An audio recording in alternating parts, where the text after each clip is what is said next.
IPhone भाई माझा photo पाठव ना. हा पाठवतो. अरे बाबासाहेबांचा फोटो.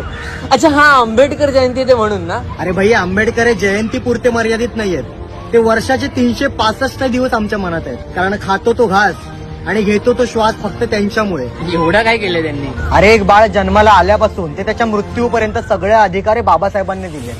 आपण बोलतो की चायवाला पंतप्रधान झाला, पण एका शाळेच्या बाहेर बसून शिकलेला विद्यार्थी भारत देशाच्या घटनेचा शिल्पकार झाला. आणि त्याने अशी राज्यघटना लिहिली, असं संविधान लिहिलं जे एका चायवाल्यावर सुद्धा अन्याय करणार नाही. सॉरी टू से, पण मला ते संविधान एवढं पटत नाही. तुला संविधान पटत नाही म्हणजेच तुला छत्रपती शिवाजी महाराजांनी निर्माण केलेलं स्वराज्य पटत नाही तर. शिवाजी महाराज आणि संविधान, अरे काय संबंध. अरे छत्रपती शिवाजी महाराजांनी स्वराज्य निर्माण करताना जे कायदे लिहिले त्याच कायद्यांचा योग्यरित्या अभ्यास करून ना बाबासाहेबांनी संविधान लिहिलं. पण तो आरक्षणचा मुद्दा मला काय पटला नाही.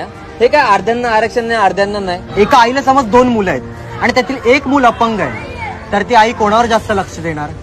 त्या अपंग मुलावर ना, कारण त्याच्यावर अन्याय होऊ नये म्हणून. हे आरक्षण सुद्धा एक ना एक दिवस रद्द होईल जेव्हा आपण समान पातळीवरून काम करू तेव्हा. खरंय.